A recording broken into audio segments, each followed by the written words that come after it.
ఈరోజు నేను చేసిన వీడియో చాలా తప్పుగా మాట్లాడాను.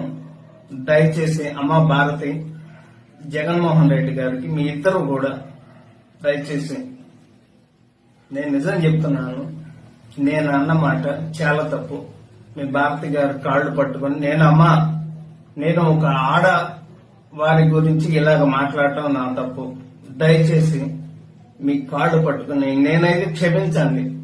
నేనైతే క్షణికావేశంలో ఈ మాట అనాల్సి వచ్చింది. క్షమించి దయచేసి నేనైతే ఈ రోజు మాట్లాడిన మాటలకి ఒక ఆడవారిని ఇలాగ మాట్లాడిన తర్వాత నేనైతే మాత్రం దయచేసి క్షమించండి ప్లీజ్. నేనైతే ఇంకనైతే వీడియోలు చేయదలుచుకోలేదు. నేను చేసిన పొరపాటు జీవితంలో ఇంకా నేనైతే చేయదలుచుకోలేదు. అమ్మ క్షమించు భారతి గారు, దయచేసి.